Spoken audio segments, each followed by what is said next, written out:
Hi everyone, welcome back to the channel of B2E Learning. Myself Neha Agrawal and I am your zoology mentor. Let's continue with the urine formation जो हम अपनी last class में पढ़ रहे थे, जिसका एक स्टेप हमने इसमें से कवर किया था. दैट इज कौन सा स्टेप कवर किया था हमने कल बेटा? Glomerular filtration. अब हम एक बार क्विकली देख लेते हैं कि हमने क्या क्या बात कर ली थी कल ऑलरेडी. देखो पहले मैंने आपको बताया था कि ये 3 स्टेप्स क्या होते हैं. ग्लोमेरुलर फिल्ट्रेशन होगा, फिर हम पूरी ट्यूब्यूल्स में रीएब्जॉर्प्शन और सिक्रीशन करेंगे, राइट. फिर हमने बात की थी कि ग्लोमेरुलर फिल्ट्रेशन जब होता है तो ग्लोमेरुलर फिल्ट्रेट क्या होता है, जो यहाँ पर ल्यूमेन में आके गिरता है. Remember. Then we talked about the filtration membrane कि फिल्ट्रेशन मेम्ब्रेन में 3 लेयर होते हैं, और फिर ये जो तीसरी वाली लेयर थी इसको इलैबोरेट करके हमने देखा था, और पोडोसाइट्स के बारे में, अल्ट्रा फिल्ट्रेशन के बारे में सीखा था. And then we talked about the GFR, that is glomerular filtration rate. Last lecture में हमने इतनी चीजें सीखी थी फर्स्ट स्टेप को लेके, ग्लोमेरुलर फिल्ट्रेशन को लेके, that what is glomerular filtrate, what is glomerular filtration rate, कौन सी फिल्ट्रेशन मेम्ब्रेन से ये फिल्टर होता है, कौन सी लोकेशन पे काम करता है. That was the step number 1 of urine formation. ठीक है, नेक्स्ट स्टार्ट कर रहे हैं आज सेकेंड स्टेप से, स्टेप नंबर 2 से, दैट इज ट्यूब्यूलर रीएब्जॉर्प्शन. अब फटाफट से मैम आपको पहले ये याद दिलाएंगे कि ट्यूब्यूलर रीएब्जॉर्प्शन क्या था. याद करो, ट्यूबुलर रीएब्जॉर्प्शन मैंने आपको बताया था, जो भी चीजें इधर से वापस से ब्लड में आएंगी, जो हमने येलो कलर से दिखा रखा है, दैट वाज ट्यूबुलर रीएब्जॉर्प्शन. जो चीजें ब्लड में वापस आएंगी, क्योंकि ब्लड से ही गिरी है बेटा, ब्लड से ही ग्लोमेरुलर फिल्ट्रेट आया है, उसी ग्लोमेरुलर फिल्ट्रेट में से हम कुछ चीजें वापस ले रहे हैं. और ये जो स्टेप हो रहा है दैट इज ट्यूबुलर सिक्रीशन, जो हम ग्रीन कलर से दिखा रहे हैं. और इसका 2 पर्पस है. पहला तो काम की चीजों को बचाना, और दूसरा पीएच बैलेंस करना, आयनिक बैलेंस करना, सोडियम पोटेशियम बैलेंस करना. तो हमने यही ट्यूबुलर रीएब्जॉर्प्शन और ट्यूबुलर सिक्रीशन को सीखना है. ठीक है, तो tubular reabsorption first of all आप मुझे बताएंगे कि कहां से कहां होता है. Tubular reabsorption is reabsorption. री क्यों बोल रहे हैं याद है ना, बिकॉज दोबारा से ब्लड से ही गिरी हुई चीजें दोबारा ब्लड में जा रही है. रीएब्जॉर्प्शन ऑफ सब्सटेंसेस कहां से कहां पहुंचाओगे? From tubular parts of nephron, tubular parts of nephron. और नेफ्रॉन के ट्यूब्यूलर पार्ट्स में क्या है बेटा? Glomerular filtrate 2. इसमें से चीजों को निकाल के कहां पहुंचाओगे? ब्लड. कहां का ब्लड? पेरी ट्यूब्यूलर कैपिलरीज का ब्लड. वो पेरी ट्यूब्यूलर कैपिलरीज जो नेफ्रॉन के tubular part PCT, loop of Henley और डीसीटी के अराउंड जा रही हैं, उस ब्लड में हम इन चीजों को रीएब्जॉर्ब कराएंगे ग्लोमेरुलर फिल्ट्रेट से निकाल के. ठीक है, रीएब्जॉर्प्शन का आप ध्यान रखना पर्पस क्या है. पहला पर्पस है कि जो काम की चीजें गिर गई उनको वापस लेना. जैसे हम चाहते हैं पानी बहुत सारा गिर गया उसको बचाएंगे, न्यूट्रिएंट्स हमारे बहुत सारे काम के गिर गए हैं उसको बचाएंगे, हमारे इलेक्ट्रोलाइट्स भी बहुत सारे काम के गिर गए हैं बेटा, इनको भी बचाएंगे. ठीक है, as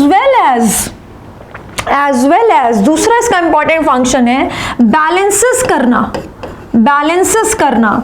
for example pH balance, for example ionic balance, for example sodium potassium balance. बेटा आयोनिक बैलेंस करोगे तो सोडियम और पोटेशियम को भी तो बैलेंस करोगे. पीएच बैलेंस कैसे करोगे? हाइड्रोजन आयन कॉन्सेंट्रेशन का बैलेंस करके करोगे. और वाटर बैलेंस, जितने भी सारे बैलेंसेस हैं वो बैलेंसेस भी हम रखना चाहते हैं. हम चाहते हैं हमारे ब्लड का pH, sodium potassium, ionic balance, electrolyte balance, water balance कुछ नहीं बिगड़े. इसी को तो ऑस्मो रेगुलेशन कहते हैं. और याद करो हमारे किडनी का दूसरा इंपॉर्टेंट फंक्शन ऑस्मो रेगुलेशन करना ही तो है. पहला इंपॉर्टेंट फंक्शन क्या था? एक्सक्रीशन करना, और दूसरा इंपॉर्टेंट फंक्शन ऑस्मो रेगुलेशन करना. So this is a part of osmo regulation only. ठीक है, तो ये काम करेंगे और ये काम करेंगे. इसके लिए हम चीजों का रीएब्जॉर्प्शन करेंगे. ठीक है, सिमिलरली बेटा सिक्रीशन में क्या करते हैं? एक्चुअली क्या है, मैं आपको रीएब्जॉर्प्शन और सिक्रीशन एक साथ एक टेबल में समझाऊंगी ताकि आपको एक साथ याद हो जाए कि पीसीटी में क्या क्या होगा, डीसीटी में क्या होगा, और आप क्वेश्चंस में कंफ्यूज ना हो, आपको 2 बार लर्न करने का एफर्ट ना लेना पड़े. ठीक है, और पूरा एनसीईआरटी का सब कुछ हम यहाँ टेबल में डिकोड भी कर लेंगे. थर्ड स्टेप है, sorry, this is step number 3. Step number 3 is tubular secretion. Tubular secretion कहां से कहां होगा बेटा? Secretion of substances this secretion is tubular secretion और you can call it as selective secretion as well. हम select करते हैं बेटा कि किस चीज़ों का सिक्रीशन हमको करना है, वी सेलेक्ट दैट हमें किन चीज़ों का सिक्रीशन करना है। Selective secretion of substances example, for example ions, हम सेलेक्ट करके कुछ आयंस का सिक्रीशन करेंगे। कहाँ से कहाँ सिक्रीट करोगे बेटा? From blood. ये ब्लड कहाँ पर प्रेजेंट है? In the peritubular capillaries that surrounds the tubular parts of nephron into the glomerular filtrate that is present in the tubular parts of nephron,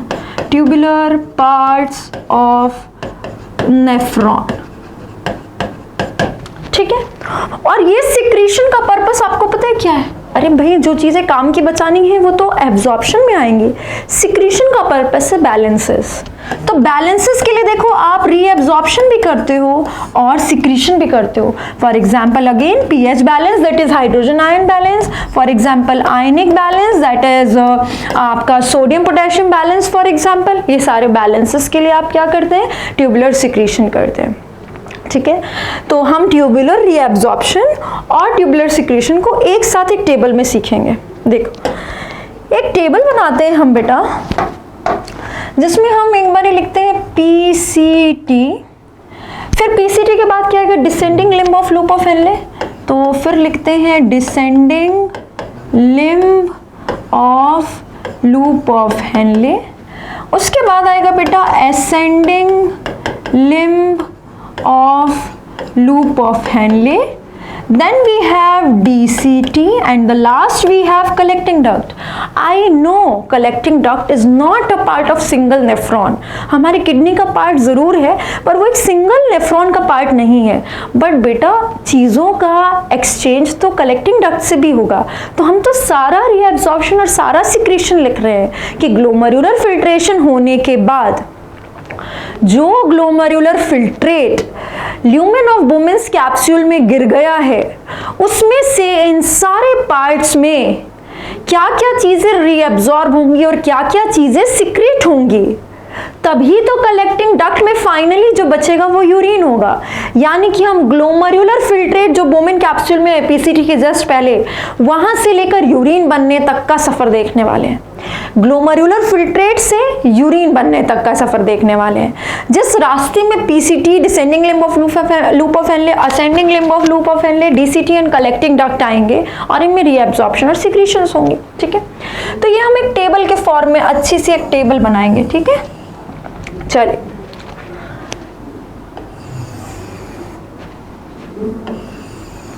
और इनके बारे में जितने भी पॉइंट्स एनसीईआरटी में दिए हुए हैं, क्वेश्चंस में पूछे जाते हैं, वो सारे इन टेबल्स में लिखेंगे, ठीक है। थोड़ी टेढ़ी टेढ़ी लाइन बन गई क्या बेटा? ठीक है, थोड़ा सा सीधा कर लेते हैं।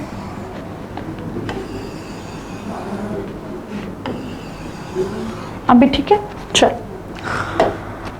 सबसे पहले स्टार्ट करते हैं बेटा पीसीटी से। फर्स्ट ऑफ ऑल, पीसीटी में आपको पता है एपिथेलियम कौन सी होती है? पीसीटी में एपिथेलियम कौन सी होती है? पीसीटी इज लाइंड बाय याद करो, ब्रश बॉर्डर में तुमने पीसीटी की एग्जाम्पल पढ़ी थी और क्यूबॉइडल में पढ़ी थी इसकी एग्जाम्पल। अगर आपको एनिमल टिश्यूज याद हो तो हमने सिंपल क्यूबॉइडल एपिथेलियम किया था पीसीटी और डीसीटी में। तो यहाँ पर भी सिंपल क्यूबॉइडल है और यहाँ पर भी सिंपल क्यूबॉइडल है। बट यहाँ के सिंपल क्यूबॉइडल में हमने ब्रश बॉर्डर यानी माइक्रोविलाई लगाया था, जो कि सरफेस एरिया को बढ़ाता है। फिंगर लाइक प्रोजेक्शन होता है। माइक्रोविलाई क्या होता है? प्लाज्मा मेम्ब्रेन के इन्वेजिनेशन से बनता है। फिंगर लाइक प्रोजेक्शन होता है, सरफेस एरिया को बढ़ाता है, तो सिक्रीशन और एब्जॉर्प्शन ज्यादा होता है। तो हम चाहते थे कि पीसीटी में जैसे ही कोई भी सामान गिरा, ग्लोमेरुलर फिल्ट्रेट, ज्यादा से ज्यादा चीजें उसमें पीसीटी में आते ही रीअब्जॉर्ब हो जाएं। इसलिए हमने पीसीटी की लाइनिंग का सरफेस एरिया बढ़ा दिया और इसको लाइन किया, lined by brush bordered simple cuboidal epithelium. Direct question तो ये भी है एक बेटा, ध्यान रखना, ये भी एक क्वेश्चन है। PCT is lined by brush bordered simple cuboidal epithelium, ठीक है। क्यों? क्योंकि यहाँ पे बहुत सारी एब्जॉर्प्शन होने वाली है, इनफैक्ट बेटा मैक्सिमम एब्जॉर्प्शन होने वाली है। आपको पता है इन सारे पार्ट्स में से मैक्सिमम रीएब्जॉर्प्शन कहाँ होती है? मैक्सिमम रीएब्जॉर्प्शन होती है पीसीटी में। अगेन अ पीवाईक्यू, ठीक है, मैक्सिमम रीएब्जॉर्प्शन होती है यहाँ, ठीक है। ये जो मैक्सिमम रीएब्जॉर्प्शन हो रही है मेजरली किन चीजों की होती है? The first is 70 to 80% of water as well as electrolytes. 70 to 80% of water as well as electrolytes are reabsorbed in PCT. PCT में ही 70 to 80% वाटर और इलेक्ट्रोलाइट्स का रीएब्जॉर्प्शन हो जाता है, ठीक। इसके अलावा एक और चीज की रीएब्जॉर्प्शन होती है बेटा, यहां पर रीएब्जॉर्प्शन होती है एक बाइकार्बोनेट आयन की, HCO3- आयन की भी रीएब्जॉर्प्शन होती है। इतना तो रीएब्जॉर्प्शन हो गया, ठीक है। फिर आता है सिक्रीशन, किन चीजों की होगी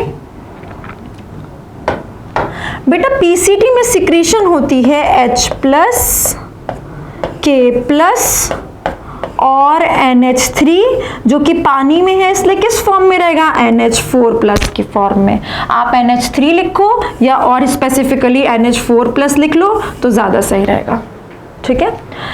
तो पीसीटी का आपने एपिथेलियम किया, पीसीटी में मैक्सिमम रीएब्जॉर्प्शन होती है, 70 to 80% of water and electrolytes are reabsorbed in PCT and bicarbonate ion is reabsorbed in PCT and H+, K+ and ammonium ion are secreted. इनका क्या होता है बेटा? Tubular secretion. इनका क्या होता है? ट्यूब्यूलर सिक्रीशन होता है फ्रॉम पीसीटी। पीसीटी से निकल के ब्लड से निकल के सिक्रीशन हो जाता है पीसीटी में।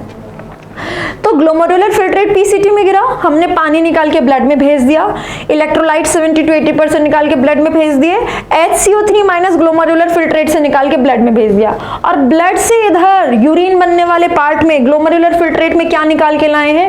H+, K+ and ammonium ion, ठीक है।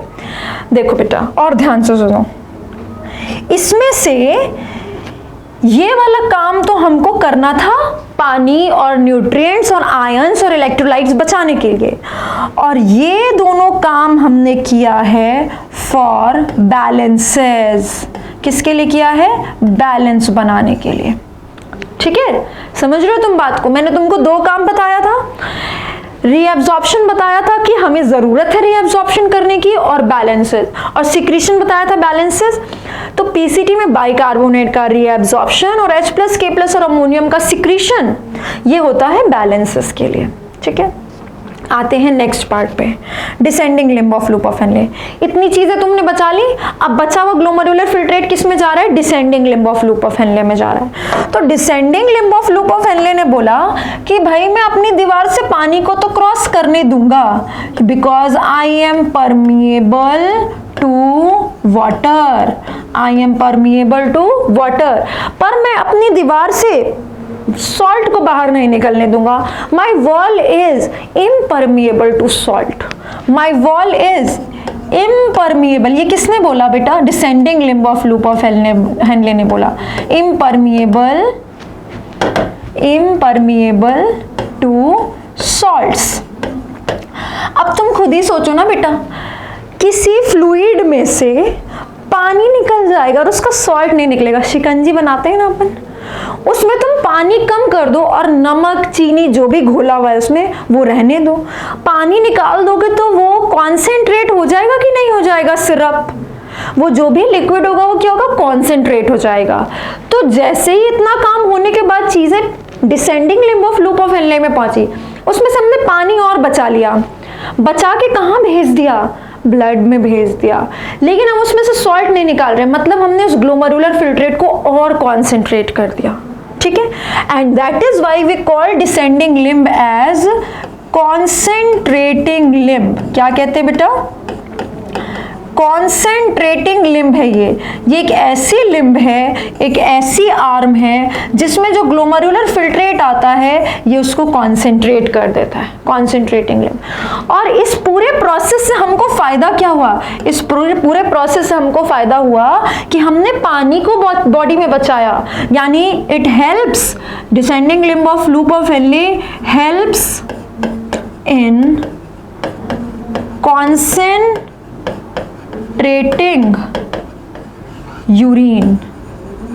यूरिन कॉन्सेंट्रेशन में इसने हमें हेल्प किया है। या अब वही है कि अभी यूरिन तो यहाँ पे हम बोल नहीं सकते, तो तुम सोचोगे मैम आप यूरिन क्यों लिख रहे हो? चलो मैं इसको और स्पेसिफिकली लिख देती हूँ, helps in conservation of water, पानी बचाने में बॉडी में हेल्प किया। तो अब तुमको कोई कंफ्यूजन नहीं होगा, इसने क्या किया? पानी बचाने में हमको हेल्प की। एक्चुअली कॉन्सेंट्रेटिंग यूरिन इसलिए लिख सकते हैं क्योंकि फाइनली अब जो बनने वाला है वो यूरिन ही तो है, तो इसीलिए हम बोल रहे हैं कि यूरिन जो बनने वाला है वो तो कॉन्सेंट्रेट हुआ ही है, तो इसलिए कॉन्सेंट्रेटिंग यूरिन भी कह सकते हैं। And otherwise we can say it helps in the conservation of water.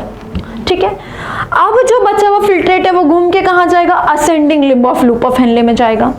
Ascending limb of loop of Henle ने बोला कि भाई मैं तेरे से बिल्कुल अपोजिट हूँ, क्योंकि डिसेंडिंग से अपोजिट है असेंडिंग, तो बोला मैं अपोजिट ही काम करूंगा और मेरा काम है कि मेरी दीवार से पानी नहीं निकल सकता। My wall is impermeable, my wall is impermeable to water, but my wall is permeable to salts. Permeable to salts. मेरी दीवार से सॉल्ट बाहर निकल सकता है। एनसीईआरटी बेटा ध्यान से पढ़ोगे तो तुम्हें मिलेगा कि ये जो सॉल्ट निकलता है ये एक्टिवली या पैसिवली बाहर निकल सकता है, मतलब एनर्जी खर्च करके या बिना एनर्जी खर्च किए, against the concentration gradient, along the concentration gradient, low concentration to high concentration to low concentration, ये आप हमेशा से पढ़ते आ रहे हैं। ठीक है, फॉर एग्जाम्पल हम यहाँ पर जो सॉल्ट बाहर निकालते हैं, that is NaCl, sodium chloride. अब बेटा NaCl लिखो और या फिर Na+ और Cl- लिख दो, कोई दिक्कत नहीं है। ठीक है, इसी फॉर्म में होगा और वो इकट्ठा होकर हम उसको सोडियम क्लोराइड को NaCl कह देते हैं, है तो आयंस के फॉर्म में। ठीक है, तो हम यहाँ से ascending limb of loop of Henley से पानी नहीं निकालते, हम क्या निकालते हैं? सॉल्ट। फॉर एग्जाम्पल हम कौन सी सॉल्ट निकालते हैं बेटा? NaCl। और ये जो सॉल्ट्स बाहर निकलती है वो एक्टिवली या पैसिवली निकल सकती हैं। ठीक है, ये बात आप ध्यान रखेंगे, एनसीईआरटी में दी हुई है। ठीक है, so it is important for you. Now, अब किसी ग्लोमेरुलर फिल्ट्रेट में से तुमने पानी बाहर नहीं निकाला, पानी नहीं निकल सकता, सॉल्ट बाहर निकाल दिया। अब शिकंजी में से क्या करो? पानी मत कम करो, नमक चीनी कम कर दो, तो वो जो पूरा सिरप है, पूरा जो लिक्विड है वो क्या हो जाएगा बेटा? डाइल्यूट हो जाएगा, थोड़ा पतला हो जाएगा। यानी आप ग्लोमेरुलर फिल्ट्रेट जो इसके पास ग्लोमेरुलर फिल्ट्रेट आया था, इससे जब क्रॉस करेगा तो उसमें से पानी नहीं निकलेगा, सॉल्ट निकल जाएगा।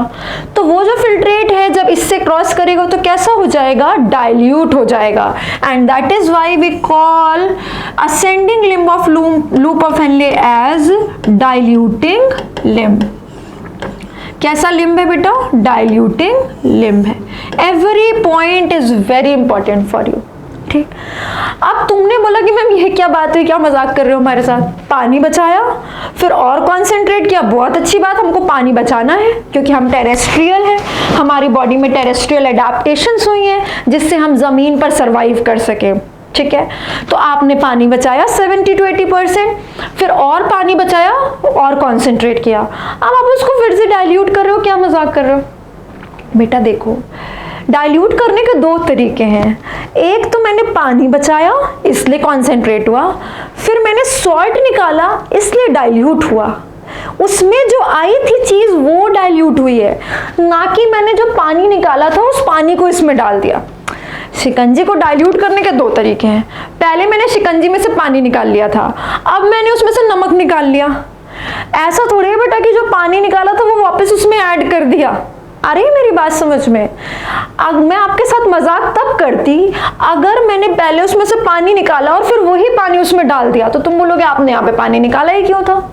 अरे ये बात समझ में, पर मैंने उसमें से तो पानी यहाँ पर बचाया, पर अब उसमें से पानी उसमें ऐड नहीं किया है, उसमें से सॉल्ट निकाला, तो हमने सॉल्ट भी बचाया।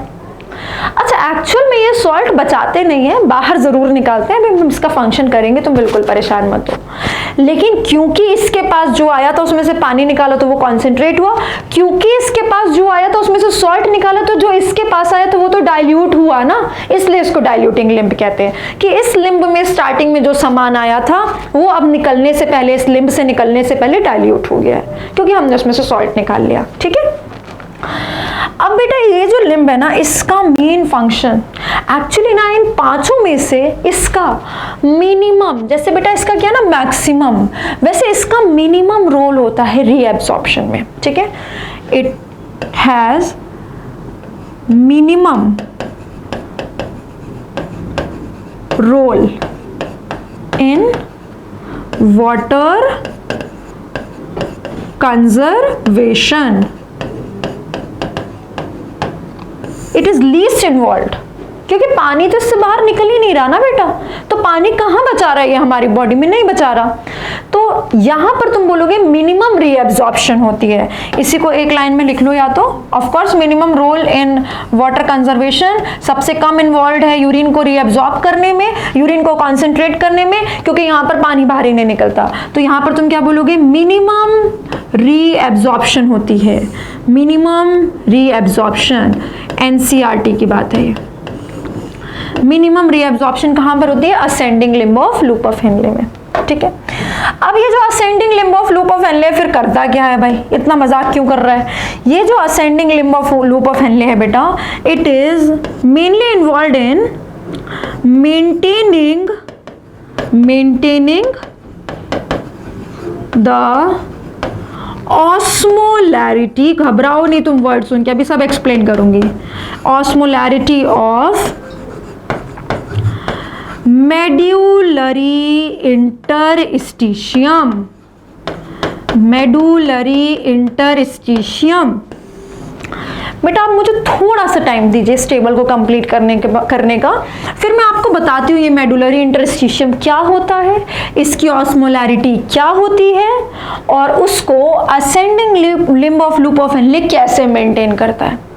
ये टेबल कंप्लीट करने के बाद हम इसी टॉपिक पे आएंगे, पर तब तक आप अभी ये याद कर लीजिए कि हम अभी आगे जो मेडुलरी इंटरस्टिशियम ऑस्मोलैरिटी पढ़ेंगे, उसका मेंटेनेंस करेंगे, उसमें किसका रोल है, ascending limb of loop of Henley का। याद रखिएगा, मैं आगे आपसे पूछूंगी अभी जब ये पढ़ाऊंगी। ठीक है, तो यहां तक हमने काम कर लिया। अब चीजें कहां पहुंच जाएंगी बेटा, डीसीटी में। ठीक है, और डीसीटी और कलेक्टिंग डक्ट में ना बहुत ही दोस्ती है, गहरी दोस्ती है, ये दोनों ऑलमोस्ट सेम ही काम करते हैं।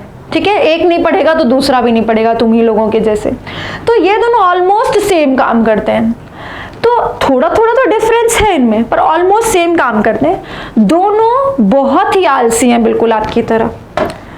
ठीक, ये दोनों ही क्या कहते हैं, हम कोई रीएब्सॉर्प्शन नहीं करेंगे। ठीक है, हमने बोला चलो ठीक है रीएब्सॉर्प्शन नहीं करोगे, लेकिन मान लो बॉडी में कोई दिक्कत हो गई कि बॉडी में पानी बहुत कम है, कुछ कंडीशन में तो काम कर सकते हो ना, कोई इमरजेंसी कंडीशन आ गई तो, जो कंडीशन में मान लो हमने आज किसी ने अगर लेट्स से एक दिन पानी का इंटेक ही बहुत कम रखा है, ठीक है, तो पानी कम होगा बेटा, अगर हम पानी का इंटेक कम करेंगे तो ब्लड वॉल्यूम कम होने लग जाएगा, ब्लड वॉल्यूम कम होगा तो हमें उसे बढ़ाना पड़ेगा, और जब बॉडी में पानी हम कम इंटेक कर रहे हैं तो यूरिन कैसे होगा, कॉन्सेंट्रेट होगा, पानी का इंटेक कम होगा तो यूरिन कॉन्सेंट्रेट होगा। तो हमने बोला बेटा, इनको बोला कि जब पानी कम हो बॉडी में तब तुम क्या करना, रीएब्सॉर्प्शन कर लेना। ऐसे मत करो तुम काम, पर तुम क्या करना, कंडीशनल रीएब्सॉर्प्शन कर देना please, conditional reabsorption conditional reabsorption, मतलब ये ऐसे तो रीएब्जॉर्प्शन नहीं करते, पर कंडीशन जब पड़ती है ना कि बॉडी में पानी कम हो गया तब ये रीएब्जॉर्ब करते हैं। तो ये कंडीशन क्या है बेटा, बॉडी में पानी का कम होना, बॉडी का ब्लड वॉल्यूम, बीवी क्या लिखा है मैम ने, ब्लड वॉल्यूम कम होना। ये दोनों अगर कम होते हैं उस कंडीशन में ये रीएब्जॉर्प्शन कर देते हैं। तो ये बोलते हैं कि हम पानी को एक ट्रिक से बचाएंगे। हम क्या करेंगे, हमारे पास जो ग्लोमेरुलर फिल्ट्रेट आएगा उसको गाढ़ा करना है। जो glomerular filtrate ascending limb of loop of Henley से निकल के कलेक्टिंग डक्ट के पास गया है, उसमें से पानी बचाना है और पानी बचा के कहाँ भेजना है, ब्लड में भेजना है, क्योंकि ब्लड में पानी कम हो गया है, ब्लड वॉल्यूम कम हो रहा है, तो हमको तो हमारे ब्लड से मतलब है। तो यहाँ जो ग्लोमेरुलर फिल्ट्रेट आया है उसमें से हमको पानी बचा के ब्लड में भेजना है। तो इसने क्या किया, इस ग्लोमेरुलर फिल्ट्रेट में से सोडियम निकाल के फेंक दिया, और सोडियम को पानी बहुत पसंद करता है, जहां जहां सोडियम जाता है पानी पीछे पीछे जाता है। तो इसने क्या ट्रिक अपनाई बेटा, इसने अपने पास जो ग्लोमेरुलर फिल्ट्रेट आया, ध्यान से सुनना और याद करना क्लास में, मैम एक ही चीज को इतनी बार इसीलिए बोल रही हूँ ताकि आपको क्लास में हर एक इंपॉर्टेंट चीज याद हो जाए, ठीक है। डीसीटी के पास जो ग्लोमेरुलर फिल्ट्रेट आया, डीसीटी ने उस ग्लोमेरुलर फिल्ट्रेट में से सोडियम निकाल के ब्लड में फेंक दिया, यानी रीएब्जॉर्प्शन कर दिया, ठीक। तो पीछे पीछे पानी जाएगा तो पानी का भी रीएब्जॉर्प्शन हो गया, यानी ब्लड में पानी आ गया, और तुम यही तो रीएब्जॉर्ब करके पानी बॉडी में बचाना ही तो चाहते थे, ब्लड का वॉल्यूम बढ़ाना चाहते थे। तो अगर ब्लड वॉल्यूम कम होने की कंडीशन आएगी तो ये रीएब्जॉर्प्शन करेंगे किसका बेटा, सोडियम का, और पीछे पीछे क्या आएगा, पानी, इन दोनों का रीएब्जॉर्प्शन करेंगे ये, ठीक है। इन दोनों का रीएब्जॉर्प्शन करेंगे, ये कहां से कहां, ग्लोमेरुलर फिल्ट्रेट से ब्लड में, ठीक है, और पानी को बचाएंगे। और पानी को बचाएंगे तो हुआ क्या, जो ग्लोमेरुलर फिल्ट्रेट था उसमें से पानी ब्लड में चला गया, तो ग्लोमेरुलर फिल्ट्रेट तो गाढ़ा हो गया कि नहीं हो गया, कॉन्सेंट्रेट हो गया कि नहीं हो गया, और यही तो यूरिन बनने वाला है, इसीलिए यूरिन क्या हो गया बेटा, कॉन्सेंट्रेट हो गया। तो इन्होंने क्या किया, कंडीशन पड़ने पर पानी बचाकर यूरिन को कॉन्सेंट्रेट कर दिया। तो ये यूरिन को कॉन्सेंट्रेट करते हैं, सोडियम और पानी की रीएब्जॉर्प्शन करते हैं, और बॉडी में पानी को बचाते हैं। कब, जब बॉडी में पानी कम हो गया है तब ब्लड में पानी को बढ़ाते हैं, ठीक है। इसके अलावा सेपरेट, ये तो हो गई इन दोनों की दोस्ती वाला काम हो गया इनका कि मिलके कोई काम कर रहे हैं। अब इन दोनों में अलग क्या है, डीसीटी बोलता है कि मैं पीसीटी के जैसा हूं, थोड़ा थोड़ा पीसीटी जैसा मेरा नाम है तो क्यों नहीं उसके जैसा थोड़ा काम भी करूं। मैं भी HCO3 माइनस की रीएब्जॉर्प्शन कर सकता हूं, मैं भी H प्लस, K+ और अमोनियम या NH3 कुछ भी बोल सकते हो, इसकी ट्यूब्यूलर सिक्रीशन कर सकता हूं। अभी बताया ना तुम्हें, सेलेक्टिव सिक्रीशन और ट्यूब्यूलर सिक्रीशन दोनों कह सकते हो तुम, ठीक है। और बेटा जैसे पीसीटी में हुआ था ना कि ये वाले जो काम थे, बाइकार्बोनेट का रीएब्जॉर्प्शन और इन तीनों का सिक्रीशन, ये बैलेंसेस के लिए हुए थे, ठीक वैसे ही इसने भी इतना काम किसके लिए किया है, इसने भी इतना काम किया है बेटा बैलेंसेस के लिए। किसके लिए किया है, बैलेंसेस के लिए। पीएच बैलेंस हो गया, आयोनिक बैलेंस हो गया, इनके लिए किया है, ठीक है। लिख भी देती हूँ, किसका बैलेंस, पीएच बैलेंस, और किसका बैलेंस, आयोनिक बैलेंस, ठीक है। सिमिलरली इसने भी क्या किया है बेटा, पीएच बैलेंस और आयोनिक बैलेंस, ठीक है। अब आते हैं कलेक्टिंग डक्ट। वो कहता है कि भाई मेरा नाम थोड़े पीसीटी जैसा है, मैं इतनी चीजों का रीएब्जॉर्प्शन सिक्रेशन नहीं कर सकता हूं बैलेंस के लिए। ये हम क्या कर रहे हैं बेटा, एकदम स्पेसिफिकली एनसीईआरटी कवर करने की कोशिश कर रहे हैं कि वो जो छोटी बातें हैं ना जो आपको रीड करते वक्त ध्यान में नहीं आती कि एग्जैक्टली किस चीज के लिए क्या लिखा है, हम वो टेबल में रख रहे हैं, ठीक है। तो ये एग्जैक्टली ये चार चीजें और एग्जैक्टली यही चार चीजें पीसीटी और डीसीटी में आपको मिलेंगी। एग्जैक्टली पीएच और आयनिक बैलेंस के लिए, पीएच और आयनिक बैलेंस के लिए मिलेंगी, but very specifically collecting duct में आपको मिलेगा कि ये H+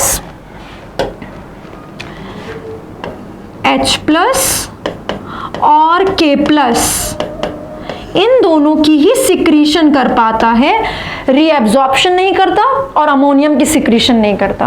और ये भी किस लिए करेगा, एकदम स्पेसिफिकली देखोगे तो ऑफ कोर्स बैलेंस के लिए करेगा, बट एनसीईआरटी कहती है collecting duct performs the selective secretion of hydrogen and potassium ions for pH balance and sodium potassium balance. सारे बैलेंसेस करने हैं हमको, बट एनसीईआरटी ने यहाँ पर pH और आयनिक नाम मेंशन किया है, यहाँ पर pH और सोडियम पोटेशियम नाम मेंशन किया है, यहाँ पर pH और आयनिक नाम मेंशन किया है, और इसमें बोला है कि ये मेडुलरी इंटरस्टिशियम की ऑस्मोलैरिटी को मेंटेन करता है।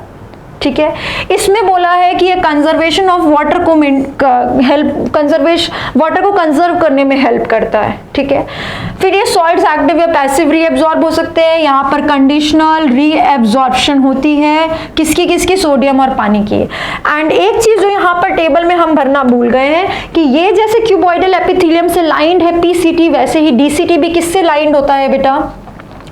सिंपल, आप प्लीज पहला पॉइंट इसमें ऐड कर लीजिएगा, सिंपल क्यूबॉइडल एपिथेलियम से लाइंड होता है डीसीटी भी। डीसीटी भी किससे लाइंड होता है? सिंपल क्यूबॉइडल एपिथेलियम से लाइंड होता है। बस यहाँ पे ब्रश बॉर्डर नहीं होता, यहाँ पे ब्रश बॉर्डर होता है।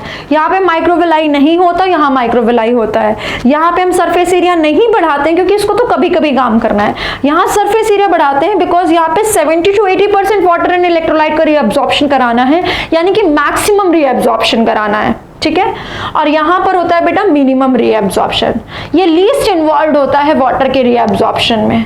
इससे हमने पानी बचाया, इलेक्ट्रोलाइट्स बचाए, न्यूट्रिएंट्स बचा लिए बहुत सारे। यहीं पर बेटा हम न्यूट्रिएंट्स भी बचा लेते हैं वाटर इलेक्ट्रोलाइट्स का। Just give me a second, I will fix this.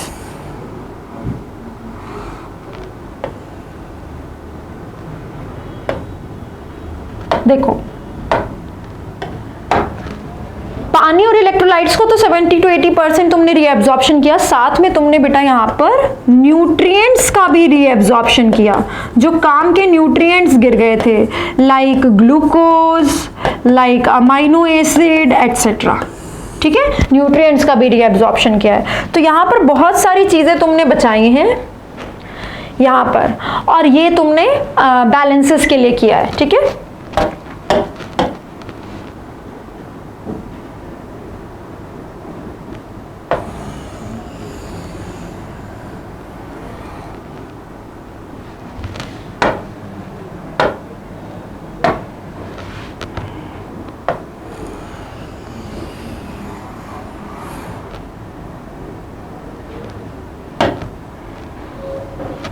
Electrolyte का YL यहाँ पर आ गया है, इलेक्ट्रोलाइट्स।